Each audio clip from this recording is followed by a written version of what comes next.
हरियाणा सरकार प्रदेश का चौतरफा विकास करवाने के लिए महाराजा अग्रसेन के दिखाए रास्ते का अनुसरण करते हुए सबका साथ सबका विकास की नीति पर काम कर रही है। महाराजा अग्रसेन अपने राज्य में बसने वाले प्रत्येक व्यक्ति को एक ईंट और एक सोने की मोहर भेंट कर सहयोग करते थे।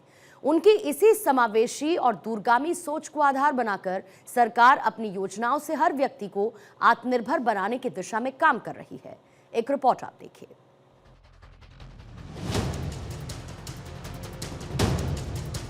हरियाणा सरकार प्रदेश का चौतरफा विकास करवाने के लिए महाराजा अग्रसेन के दिखाए रास्ते का अनुसरण करते हुए सबका साथ सबका विकास की नीति पर काम कर रही है।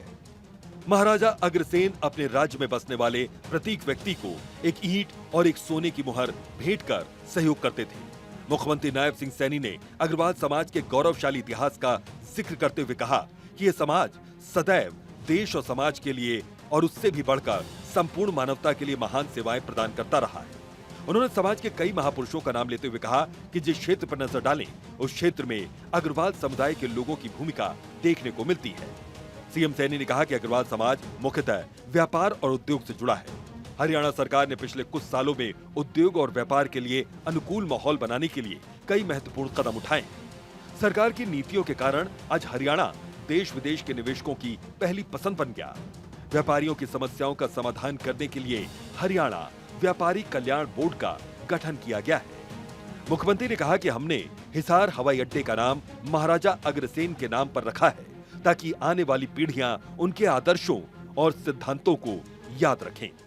आज जिस भी क्षेत्र पर हम नजर डालें, हर क्षेत्र में अग्रवाल समुदाय के लोगों की भूमिका देखने को मिलती है। अगर हम कहीं पर भी ध्यान करें, आज आपका औद्योगिक उद्यम राष्ट्रीय सीमाओं को लांघकर आज विश्व विख्यात ये हो चुका है, हम सब जानते हैं। ये आप लोगों की मेहनत और तपस्या का परिणाम है और ये महाराजा अग्रसेन जी द्वारा दिखाए हुए मार्ग का ये परिणाम है। मुख्यमंत्री ने कहा कि नवरात्रों से देश भर में जीएसटी में हुए सुधार लागू किए गए हैं, जिससे व्यापारी वर्ग में विशेष उत्साह है। उन्होंने खुशी व्यक्त करते हुए कहा कि इन सुधारों के लिए प्रधानमंत्री नरेंद्र मोदी को अग्रवाल समाज द्वारा धन्यवाद पत्र भेजा जाएगा।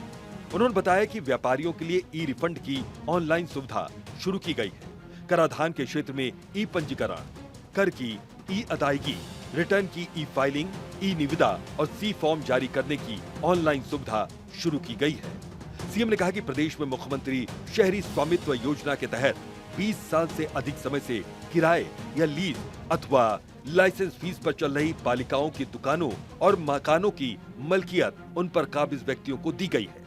व्यापारियों की सुविधा के लिए माल के अंतर्राज्यीय आवागमन के लिए ई वे बिल योजना शुरू की गई है। प्रधानमंत्री लघु व्यापारी मानधन योजना के तहत खुदरा विक्रेताओं और दुकानदारों के लिए 60 वर्ष की आयु होने पर 3,000 रुपए की न्यूनतम मासिक पेंशन सुनिश्चित की गई है। हमने मुख्यमंत्री शहरी स्वामित्व योजना के तहत 20 साल से जो लोग अपनी दुकान के ऊपर वो काम कर रहे थे, 20 साल से अधिक समय उनका हो गया था, चाहे वो लीज पे थे या किराए के ऊपर बैठे थे, लाइसेंस फीस पर चल रही हमारी जो पालिकाएं या अन्य किसी भी विभाग की वो दुकानें थी, उन सब लाभार्थियों को हमने पिछले दिनों मुख्यमंत्री शहरी स्वामित्व योजना के तहत वो दुकानों का मालिकाना हक देने का निर्णय ये हमारी सरकार ने किया है।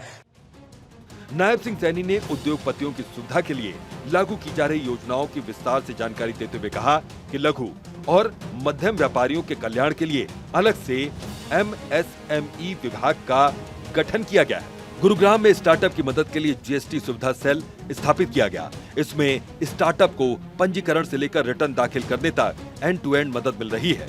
इसी प्रकार पंचकुला में MSME जीएसटी सुविधा सेल की स्थापना की गई है। इससे छोटे उद्यमियों को आसानी से जीएसटी अनुपालन करने में मदद मिल रही है। उन्होंने बताया कि हरियाणा के औद्योगिक विकास को गति देने के लिए ईज ऑफ डूइंग बिजनेस का एक इकोसिस्टम तैयार किया गया है। मित्रों, हमने गुरुग्राम में स्टार्टअप की मदद के लिए जीएसटी सुविधा सेल स्थापित किया है। इससे स्टार्टअप को पंजीकरण से लेकर रिटर्न दाखिल करने तक एंड टू एंड इसमें मदद मिलेगी। हमने वहां पर जो स्टार्टअप का जीएसटी सुविधा सेल वो बनाया है, और इसी प्रकार मित्रों हमने पंचकुला में एमएसएमई जीएसटी सुविधा सेल की स्थापना यहां पंचकुला में भी हमने की है। इससे छोटे उद्यमियों को आसानी से जीएसटी अनुपालन करने में इसमें भी बड़ी मदद मिलेगी। मुख्यमंत्री ने अग्रवाल समाज के लोगों से आह्वान किया कि वो अपनी गौरवशाली परंपराओं का निर्वहन करते हुए भविष्य में भी प्रदेश के विकास में योगदान देते रहें। पंडित दीनदयाल उपाध्याय की अंत्योदय नीति और महाराजा अग्रसेन की सबका साथ सबका विकास की नीति का राज्य सरकार द्वारा पालन किया जा रहा है। चंडीगढ़ से डॉक्टर थानेश्वर शर्मा की रिपोर्ट।